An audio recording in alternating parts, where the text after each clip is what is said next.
महंगाई, बेरोज़गारी, currency devaluation का इतना इम्पैक्ट है कि एक आम आदमी को समझ ही नहीं आती कि वो बिजली के बिल दे, हुकूमत के टैक्सेस दे, पेट्रोल डलवाए या बच्चों के स्कूल की फ़ीस अदा करे। जो भी चीज़ आपकी जेब में पैसा डाले वो एसेट है और जो भी चीज़ आपकी जेब से पैसा निकाले वो लायबिलिटी है। हमारी मिडल क्लास में इनकम और एक्सपेंसेस बराबर हैं और समटाइम्स एक्सपेंसेस इंक्रीज़ कर जाते हैं इनकम से। 1980s लेट 80s का बीबीसी का इंटरव्यू है, जिसमें इमरान खान से उस एंकर ने पूछा कि आप कोई ब्रांड नहीं पहनते, ना अरमानी, ना Gucci and you are such a big star. तो खान साहब का जवाब था because I am the brand. Even अब तो मुफ्ती तकी उस्मानी के बेटे ने भी ये अर्ज की है, लोगों को कहा है कि आप अपने पैसे करंट अकाउंट में ना रखें, बल्कि आप सेविंग अकाउंट्स में एटलीस्ट रखें। आपका मुकाबला, आपका कंपैरिजन आपके दोस्तों से, रिश्तेदारों से, मोहल्लेदारों से, क्लास फेलो से होता था, लेकिन with this social media revolution canvas बहुत बड़ा हो गया है। अब आप अपने आप को कंपेयर पूरी दुनिया से करते हैं। गैलप सर्वे कहता है कि सैलरीड क्लास का तो उससे भी बुरा हाल है। 78% ऑफ द सैलरीड क्लास 1 रुपया भी सेव नहीं करती। खाने पीने के ऊपर पाकिस्तानी अवाम ने 3,000 अरब रुपया खर्च किया। Whatever you can't record you can not track, and whatever you can't track you can not control. Money can't buy you everything, true, but then poverty can't buy you anything. World Bank के criteria के मुताबिक 47% पाकिस्तान की population गुर्बत की लकीर से नीचे ज़िंदगी गुजार रही है और पिछले 3-4 साल में इसमें इजाफा भी बहुत तेज़ी से हुआ। सबसे ज़्यादा इम्पैक्ट मिडिल क्लास के ऊपर आया। महंगाई, बेरोज़गारी, करेंसी डिवैल्यूएशन का इतना इम्पैक्ट है कि एक आम आदमी को समझ ही नहीं आती कि वो बिजली के बिल दे, हुकूमत के टैक्सेस दे, पेट्रोल डलवाए या बच्चों के स्कूल की फ़ीस अदा करे। मिडिल क्लास चाहती है, कोशिश भी करती है उसके लिए, मिडनाइट ऑयल भी बर्न करती है, लेट सिटिंग भी करती है कि किसी तरह इस ट्रैप से बाहर आ सके, फाइनेंशियल फ्रीडम अचीव कर सके, इस रैट रेस से बाहर आ सके। लेकिन despite of all their efforts वो इस रैट रेस में फंसे रहते हैं। नो डाउट इसमें सबसे बड़ा कंट्रीब्यूटर इनजस्ट हुकूमत की इकोनॉमिक एंड टैक्स पॉलिसीज हैं, लेकिन इंडिविजुअल लेवल पे lack of financial understanding, lack of financial management and lack of financial discipline भी कंट्रीब्यूट करते हैं। वो कहते हैं ना, कुछ शहर दे लोग भी जालम सन, कुछ सानू मरन दा शौक भी सी। आज की इस वीडियो में हम उन फैक्टर्स पे बात करेंगे जो मिडिल क्लास को फाइनेंशियल फ्रीडम अचीव नहीं करने दे रहे, और साथ ही साथ उन रूल्स, उन प्रिंसिपल्स और उन हैबिट्स की बात करेंगे जिनको अडॉप्ट करके, जिन पे अमल करके हम अपना फाइनेंशियल फ्यूचर सिक्योर कर सकते हैं। रॉबर्ट कियोसाकी एक फाइनेंशियल इन्वेस्टर हैं एंड उनकी बड़ी फेमस बुक भी है, रिच डैड पुअर डैड। वो कहते हैं किसी भी इंसान के फाइनेंसिस को आप 4 ब्रैकेट्स में डिवाइड कर सकते हो। उसकी इनकम कितनी है, उसके एक्सपेंसेस कितने हैं, उसके एसेट्स कितने हैं और उसकी लाइबिलिटीज़ कितनी हैं। उनके मुताबिक एसेट मीन्स जो भी चीज़ आपकी जेब में पैसा डाले वो एसेट है और जो भी चीज़ आपकी जेब से पैसा निकाले वो लाइबिलिटी है। गाड़ी की एग्जांपल लें तो अगर गाड़ी आप खुद खरीद के चलाते हो, उसके फ्यूल की कॉस्ट आएगी, रिपेयर एंड मेंटेनेंस आएगी, टोल टैक्सेस वगैरह आएंगे, टोकन टैक्सेस आएंगे, तो ये चीज़ें आपकी जेब से पैसा निकालेंगी, तो ये आपका एसेट नहीं लाइबिलिटी है। हाँ, अगर यही गाड़ी आप रेंट आउट कर दें, रेंट पे चलाना शुरू कर दें, ऊबर पे, क्रीम पे, तो ये अब आपको कमा के देना शुरू हो जाएगी, तो अब ये आपका एसेट बन गया। लेकिन पाकिस्तान के केस में एसेट और लाइबिलिटी की तो बात तब आए जब इनकम ज़्यादा, एक्सपेंसेस कम हो, तो जो पैसा बचे उससे आप कुछ एसेट खरीदो। हमारी मिडिल क्लास में इनकम और एक्सपेंसेस बराबर हैं और समटाइम्स एक्सपेंसेस इंक्रीज कर जाते हैं इनकम से। इकोनॉमिक सर्वे ऑफ पाकिस्तान कहता है मिडिल क्लास एवरेज 5% सालाना सेव कर पाती है सिर्फ। गैलप सर्वे कहता है कि सैलरीड क्लास का तो उससे भी बुरा हाल है। 78% ऑफ द सैलरीड क्लास 1 रुपया भी सेव नहीं करती। जो 22% सेव करते हैं उनकी भी एवरेज सेविंग 4% से ज़्यादा सालाना नहीं होती। तो मिडिल क्लास कहाँ फंस गई है, कहाँ पे पैसे को खर्च कर रही है? सबसे पहले शो ऑफ कल्चर में, दिखावे में, सोशल वैलिडेशन में। शादियों की एग्जांपल ले लें आप, हमारी मिडिल क्लास की कोई शादी अटेंड करें, अपनी हैसियत से 3 गुना बढ़ के खर्चा किया जाता है शादी पे कि क्या कहेंगे लड़की वाले कहेंगे कि लड़के वाले क्या कहेंगे, लड़के वाले कहेंगे कि लड़की वाले क्या सोचेंगे। समटाइम्स अपनी पूरी ज़िंदगी की जमा पूंजी और समटाइम्स तो उधार लेके शादियों पे स्पेंड किया जाता है, ताकि लोग क्या कहेंगे, इसको मैनेज करने के लिए नाक ना कट जाए, हम दिखावा करते हैं। साथ ही साथ कंपैरिजन्स, एक दूसरे से मुकाबलेबाजी जो होती है, पहले भी होती थी, हमेशा से थी, लेकिन पहले कैनवस छोटा था। आपका मुकाबला, आपका कंपैरिजन आपके दोस्तों से, रिश्तेदारों से, मोहल्लेदारों से, क्लास फेलो से होता था, लेकिन with this social media revolution canvas बहुत बड़ा हो गया है। अब आप अपने आप को कंपेयर पूरी दुनिया से करते हैं, और हमेशा एक इंसान की फितरत है कि वो ग्लास आधा खाली देखता है, आधा भरा हुआ नहीं देखता। हम हमेशा ऊपर की तरफ देखते हैं कि हमसे ऊपर कौन कौन है, कभी भी नहीं देखते कि अल्लाह ने हमें कितने लोगों से बेहतर ज़िंदगी दी है। इंसानी फितरत है। तो जब हम इंस्टा ओपन करें, टिकटॉक ओपन करते हैं, सोशल मीडिया के प्लेटफॉर्म पे जाते हैं और देखते हैं कि कोई भी एक्स वाई जेड बंदा, कोई इन्फ्लुएंसर, कोई सेलिब्रिटी, वो सारे अपना लाइफस्टाइल फ्लेक्स कर रहे होते हैं, वो अपनी अचीवमेंट दिखा रहे होते हैं, अपनी गाड़ियाँ, अपने घर, अपने फॉरेन टूर्स, अपने एसेट्स, और उनको देख के हम उनसे कंपेयर करके सोचते हैं कि वो जीत गए, they have achieve the financial freedom and we are the losers. हम वहीं के वहीं खड़े हैं। और समटाइम्स उनसे इन्फ्लुएंस होके हम ऐसी पैथेटिक, सेंसलेस, माइंडलेस परचेजेस करते हैं जिसकी वजह से हमारा फाइनेंशियल फ्यूचर मज़ीद डार्क हो जाता है। और मोस्ट ऑफ द टाइम ये जो सारे इन्फ्लुएंसर्स हैं या सोशल मीडिया पे जो लोग पोस्ट कर रहे होते हैं, वो फेक होता है। इवन दो रियल भी होगा तो आपको क्या पता कि अगर वो गाड़ी है वो रेंट की है या किस्तों पे ली है या उसकी अपनी है, ये घर है वो रेंट का है या किस्तों पे लिया हुआ है। फॉरेन टूर्स किसी से कर्जा लेके तो नहीं किया। हम सिर्फ देखते हैं कि उन्होंने ये पोस्ट किया है और उसकी वजह से हम अपना कंपेयर करते हैं और डिप्रेशन का शिकार हो जाते हैं। मोस्ट ऑफ द टाइम ये चीज़ें फेक होती हैं। अभी एक मशहूर पाकिस्तानी कोई यूट्यूबर है डक्की भाई, जब पिछले साल उनको एफआईए ने पकड़ा एक फाइनेंशियल किसी केस में, तो पता चला कि वो घर जो उन्होंने सबको बताया कि मैंने अपना ड्रीम हाउस परचेज कर लिया, कोई मिलियंस ऑफ व्यूज भी उनकी उस वीडियो पे आए, that turned out to be a rented property, किराए का था, गाड़ियां किराए की थी। लेकिन उनकी ये वीडियोस और उनकी ये अचीवमेंट्स देख के बहुत से उनके फॉलोअर्स ये डिप्रेशन का शिकार ज़रूर हुए होंगे कि हम लोग कुछ अचीव नहीं कर पा रहे। शो ऑफ कल्चर बहुत ज़्यादा है। और उसके बाद कंज्यूमरिज्म इस मिडिल क्लास में बहुत ज़्यादा है। मिडिल क्लास को तो कहा ही जाता है कंज्यूमर क्लास, क्योंकि जो अपर मिडिल क्लास और एलीट है, as per the economic survey, वो 50% एवरेज सेविंग करते हैं अपनी इनकम की, 50%। तो मिडिल क्लास कंज्यूमर क्लास है। और उसके बाद आपके ऊपर जिस तरह टारगेटेड एडवर्टीजमेंट होती है, और आप पूरी, अगर आप अपनी पूरे सिनेरियो को देखें, आप घर में हो टीवी देखें, वहाँ पे एड्स आएंगे, आप सोशल मीडिया ओपन करें, उसकी स्क्रॉलिंग करें, any platform you will start seeing the ads.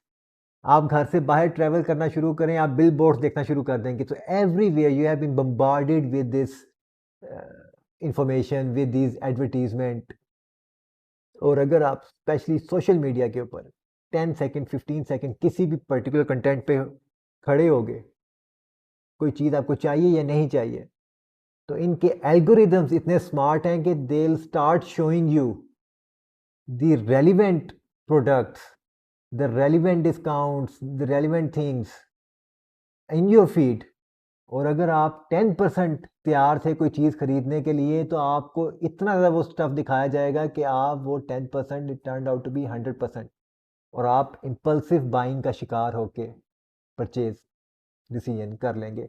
हमारा ये जो डिजिटल प्लेटफॉर्म्स, ई कॉमर्स, उसने तो और आसान कर दिया। पहले शॉपिंग मुश्किल थी, आपको कोई चीज़ खरीदने आपको स्पेशली जाना पड़ता था, आपको एक एफर्ट करनी पड़ती थी। शॉपिंग मॉल गए हैं, किसी शॉप पे गए हैं, चीज़ें देखी हैं, उसमें से सिलेक्ट किया है। But now with this digital platforms, digital banking, E-commerce expansion, everything is available on a click of a button. आप अपने बेड पे बैठे हुए आराम से स्क्रॉल करते हुए you will find a product, add to cart, pay करें, कैश ऑन डिलीवरी भी कर सकते हैं, क्रेडिट कार्ड से पे कर सकते हैं, बैंक ट्रांसफ़र कर सकते हैं, एंड दैट्स इट। अब वो जो एफर्ट है वो ख़त्म हो गई, and that is why purchasing ज़्यादा हो गई, खरीदारी ज़्यादा होगी, कंज्यूमरिज्म बढ़ गया। हमारे डीएनए में ऐसा लगता है इंस्टॉल हो गया हुआ है कि अगर आप किसी भी रैंडम बंदे को कहें, स्पेशली मिडिल क्लास, अगर मैं आपको 1 करोड़ रुपया देता हूँ, क्या करोगे? तो वो आपको कहेगा मैं फ़ोन खरीदूँगा, मैं गाड़ी खरीदूँगा। हार्डली 2%, 3% पीपल विल से कि they will invest, they will grow that money. सारे कंज्यूम की तरफ जाएंगे, और यही कंज्यूमरिज्म एक मिडिल क्लास को इस ट्रैप में फंसाए रखता है। Mind boggling data Pakistan bureau of statistics ने दिया। होटलिंग के ऊपर एक साल में, खाने पीने के ऊपर पाकिस्तानी अवाम ने 3000 अरब रुपया खर्च किया। कंपैरिजन के लिए बताऊं कितना ये पैसा है? जितना हम कहते हैं कि पाकिस्तान की आर्मी पाकिस्तान का सारा बजट खा गई, तो इस साल पाकिस्तान की आर्मी के लिए बजट बढ़ा के 3000 अरब रुपए का बजट रखा गया। इतने पैसे का पाकिस्तानी अवाम ने होटलिंग पे खर्च कर दिया। और स्पेशली अब ये जो फूड व्लॉगर्स आ गए हैं, जो आपको हर जगह पे जिनका भी व्लॉग उठा के देख लें जी, सुबहान अल्लाह, कमाल है, इतना अच्छा खाना, इतनी अच्छी सर्विस, इतनी अच्छी सर्विंग। लेकिन ट्रस्ट मी, मतलब मैंने भी इन फूड ब्लॉगर्स को देख के I have tried multiple restaurants, and at least 50% if not more turned out to be pathetic. ये फूड ब्लॉगर्स का काम है, they are paid for it. हम ट्रैप में आ जाते हैं। जेन जी, उनकी तो स्पेंडिंग एक डिफरेंट ही लेवल पे चल रही है। तकरीबन 7000 अरब रुपया सालाना जेन जी स्पेंड करती है, कंज्यूम करती है। तकरीबन 6.5-7 करोड़ पाकिस्तान में जेन जी के यंगस्टर्स हैं। 7000 अरब they spend on shopping. Different trends को फॉलो करते हैं। कभी वो लबूबू डॉल आ जाती है, कभी वो आजकल वो पैड बॉल आया हुआ है, कभी वो स्टेनली वो बड़े से ग्लास मग कैरी करना आ गया था। लेकिन ये बड़े शॉर्ट लिव्ड होते हैं, और यहाँ पे वो पैसे अपने ज़ाया कर रहे होते हैं। फ्लेक्स करने का कल्चर बहुत ज़्यादा है। फ़ोन्स पे देख लें, हाँ, ये आईफ़ोन का एक क्रेज़ हमारी मिडिल क्लास में सबसे ज़्यादा है दिखाने का। वो सोशल मीडिया पे देखें, वो एक मिरर सेल्फ़ी ली जाती है, मिरर सेल्फ़ी लिए हैं, वो दिखा रहे हैं। वो एक्चुअली अपनी आप को पोस्ट नहीं कर रहे हैं, वो लोगों को ये दिखाना चाह रहे हैं कि भाई उन्होंने भी खरीद लिया है, उनके पास भी आईफ़ोन है, उन्होंने भी ज़िंदगी में कुछ अचीव कर लिया है। अगेन, सोशल मीडिया पे शो ऑफ कल्चर, जो आइडियली हमारे गाइड, हमारे यंगस्टर्स के लिए गाइड होने चाहिए थे, specially the persons who are sitting in the parliament, या जो हमारे पॉलिटिक्स से रिलेटेड है, वो उल्टा उनको ख़राब करने की तरफ लगे हुए हैं। वही इस शो ऑफ कल्चर को प्रमोट करने की तरफ लगे हुए हैं। एक बड़ी कंट्रोवर्शियल सा बंदा है जो एमपीए बन गया है, साकिब चद्दर, जिसकी करैक्टर के ऊपर भी सारे स्कैंडल्स आए हैं, और फाइनेंशियल उसकी इंटेग्रिटी तो इतनी है कि 2016-17 में वो बंदा इलीगल किडनी ट्रांसप्लांट के बिजनेस में पकड़ा गया था। लेकिन now he is a Moses member of provincial assembly. वो क्या दिखाता है सोशल मीडिया पे? वो क्या बेच रहा है? अपने लग्जरी गाड़ियाँ, अपना लग्जरी लाइफस्टाइल, अपना लग्जरी ब्रांड जो वो पहनता है, और दुनिया उसको फॉलो कर रही है, उसको देख रही है, और उसको देख के इम्प्रेस हो रही है। There was a time, there were people जिनके अंदर डेप्थ थी, जो खुद कुछ थे, खोखले नहीं थे। उनको इस तरह की पब्लिसिटी की ज़रूरत नहीं पड़ती थी, उनको इस तरह की शो ऑफ की ज़रूरत नहीं पड़ती थी। इमरान खान की एग्जांपल ले लें। 1980s, लेट 80s का बीबीसी का इंटरव्यू है, जिसमें इमरान खान से उस एंकर ने पूछा कि आप कोई ब्रांड नहीं पहनते, ना अरमानी ना Gucci, and you are such a big star. तो खान साहब का जवाब था, because I am the brand. Politics में आने के बाद हसन निसार साहब एक वाकया सुनाते हैं।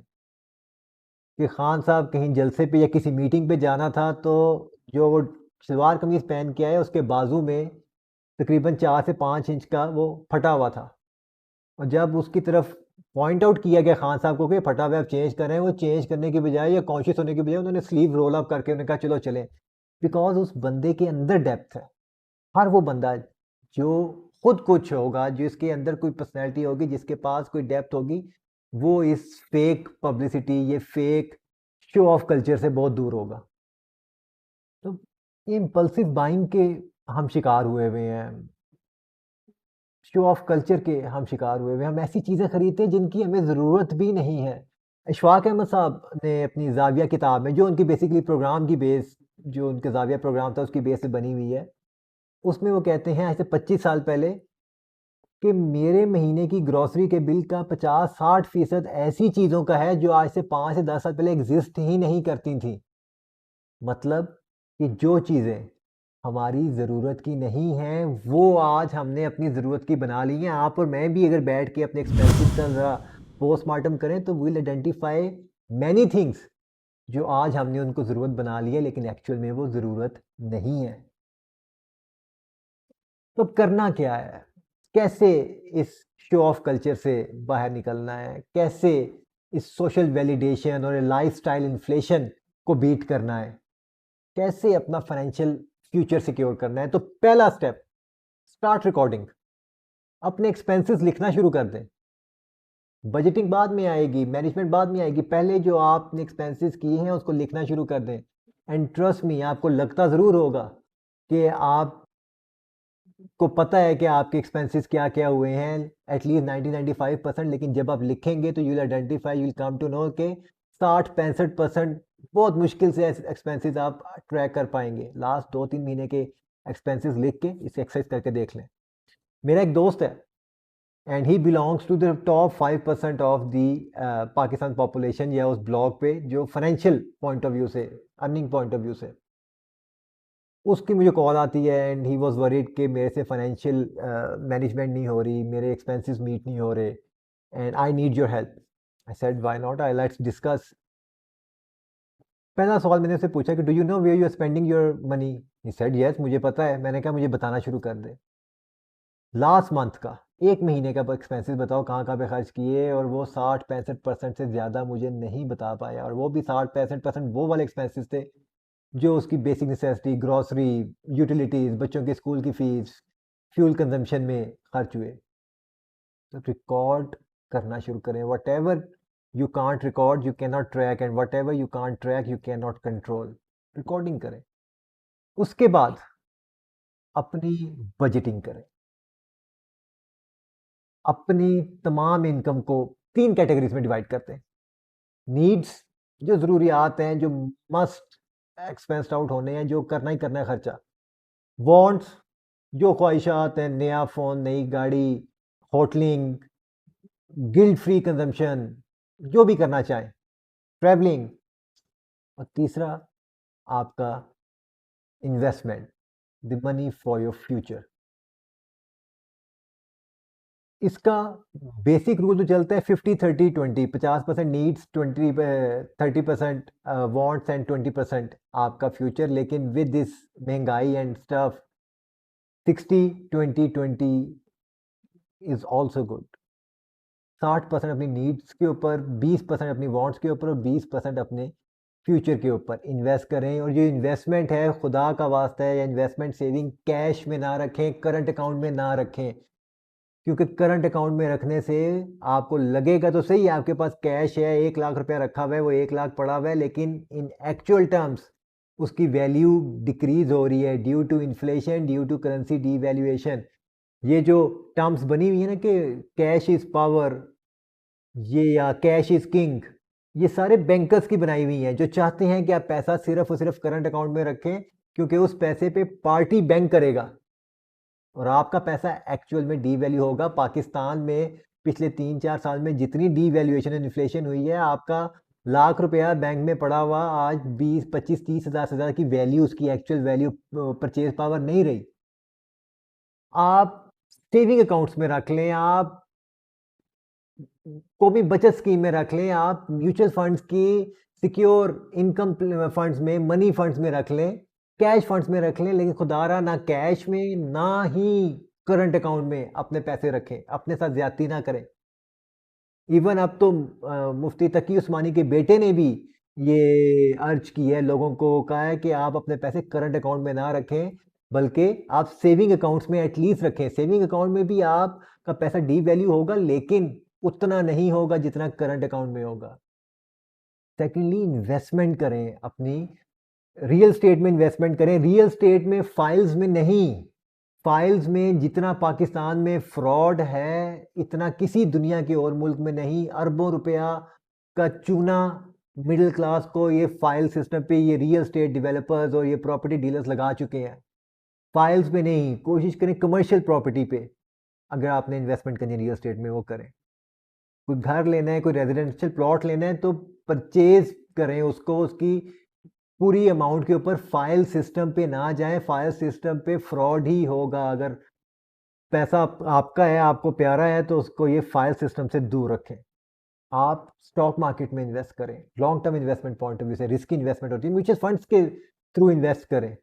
डिवाइड करें अपनी इन्वेस्टमेंट को भी, हाई रिस्क में, मॉडरेट रिस्क में, लो रिस्क में। साथ ही साथ आप जो सैलरीड लोग हैं वो पेंशन फंड पे इन्वेस्ट करें, क्योंकि उस पेंशन फंड में इन्वेस्ट करने के दो फायदे हैं। लॉन्ग टर्म इन्वेस्टमेंट के पॉइंट ऑफ व्यू से रिटर्न तो मिलेगा ही मिलेगा, आपकी फ्यूचर भी सिक्योर होगा, लेकिन साथ ही साथ आप 20% तक टैक्सेस भी सेव कर सकते हैं। मैंने इसके ऊपर एक सेपरेट वीडियो बनाई है, मैं उसका लिंक कमेंट्स में डाल दूंगा। If anyone wants to watch that, तो वो वहाँ से देख सकता है। पेंशन फंड में इन्वेस्ट करें and get yourself and family insured. Insurance बहुत ज़रूरी है, चाहे टर्म इंश्योरेंस लें, चाहे तकाफुल लें, what ever works for you. Because अगर आप इंश्योर्ड नहीं कराते अपने आप को और अपनी फैमिली को, तो you are just one big medical emergency away, one accidental emergency away, या खुदा न खास्ता डेथ की सूरत में कि आप और आपकी फैमिली सड़क पे आ जाएंगे। तो इंश्योरेंस बहुत ज़रूरी है। साथ ही साथ अपने बच्चों में सेविंग का और इन्वेस्टमेंट का कल्चर प्रमोट करें, उनको सिखाएं, उनकी हैबिट बनाएं। Let me tell you my example. मेरे बच्चे, उनको पता है कि उनकी मंथली पॉकेट मनी का एक portion will go to the investment, उनके म्यूचुअल फंड्स में जाएगा। आज उनको अंडरस्टैंडिंग है, वेरी बेसिक लेवल, क्या होगी 5 साल, 8 साल और 10 साल के बच्चे को, कि इन्वेस्टमेंट क्या होती है, उसमें प्रॉफिट भी हो सकता है, लॉस भी हो सकता है। इट्स अ वेरी बेसिक बच्चों के लेवल की अंडरस्टैंडिंग है, लेकिन अपने पीयर्स से, अपने साथ के बच्चों से ज़्यादा होगी। जो गलतियां हमने की हैं, जो गलतियां मैंने की हैं, मैं नहीं चाहता कि मेरे बच्चे फाइनेंशियल पॉइंट ऑफ व्यू से वो दोहराएं, तो उनके अंदर ये हैबिट डेवलप करने की कोशिश कर रहे हैं। अमीर बनना आज भी मुश्किल है, बड़ा एफर्ट चाहिए उसके लिए, लेकिन अमीर दिखना बहुत आसान है। एक्सपेंसेस दुनिया को नज़र आते हैं, लेकिन जो रियल वेल्थ होती है वो नज़र नहीं आती, वो खामोशी में बनाई जाती है। वो आइसबर्ग की तरह होती है, जो ऊपर से भी उसकी एक टो नज़र आ रही होती है, टॉप नज़र आ रही होती है, रियल वेल्थ अंदर छुपी होती है समंदर। कुछ बेसिक रूल्स जो भी बड़े इंटरेस्टिंग लगे, मैंने सोशल मीडिया पे ही देखे, कि इम्पल्सिव बाइंग से बचने से। व्हेनेवर यू गो शॉपिंग, आप भरे पेट के साथ जाएं, खाली पेट कभी ना जाएं। आप जब भी रेस्टोरेंट जाएं तो हल्का फुल्का कुछ खा के जाएं। रॉबर्ट कियोसाकी ने एक बड़े मज़े की बात की थी, it's not about the money you make, it's about the money you keep. आप कमाते कितना हो ये मैटर से ज़्यादा, ये मैटर इतना नहीं करता जितना ये मैटर करता है कि आप बचाते कितना हो। क्योंकि जितना आप बचाओगे उसी को आप इन्वेस्ट कर सकोगे, उसी को इन्वेस्ट कर सकोगे, यही आपका फाइनेंशियल फ्यूचर सिक्योर कर सकेगा। बड़े लोग मिलेंगे आपको जो कहेंगे ज़िंदगी एक ही दफ़ा मिलती है, इसी को जीना है, इसी में इंजॉय करना है। क्या पता हम एक दिन जिए, क्या पता हम 10 दिन जिए। एग्री, बिल्कुल ठीक। फिर आप डे टू डे लाइफ जिए, 60 साल की उम्र में रिटायर हो, घर बैठे। व्हाट इफ आपने प्लान तो 60 साल की उम्र तक किया, लेकिन अल्लाह ने आपको ज़िंदगी 70, 80, 90 साल की दे दी। तो वो जो एडिशनल ज़िंदगी जिसको आपने प्लान नहीं किया था, वो अगर आपको मिल गई, तो how you will survive. On the other hand, अगर आप अपनी कुछ फाइनेंशियल फ्यूचर को सिक्योर करने पे काम करते हैं, आपकी ज़िंदगी जल्दी ख़त्म हो जाती है, then your family will be benefited from that. Rich people buy assets, while middle class is busy consuming things. उनको ये भी नहीं पता कि नीड्स हैं या वांट्स हैं, ज़रूरियात और ख्वाहिशात में भी फ़र्क नहीं कर रहे, कंज्यूम किए जा रहे हैं, they are spending mindlessly, consuming mindlessly, social validation चाह रहे हैं, शो ऑफ कल्चर में फंसे हुए हैं, लाइफस्टाइल इन्फ्लेशन के ट्रैप में फंसे हुए हैं, और तभी कभी भी फाइनेंशियल फ्रीडम अचीव नहीं कर पाते. मूवी का coat, we spend money that we don't have to buy things that we don't want, to impress the people that we don't like. Money can't buy you everything, true, but then poverty can't buy you anything.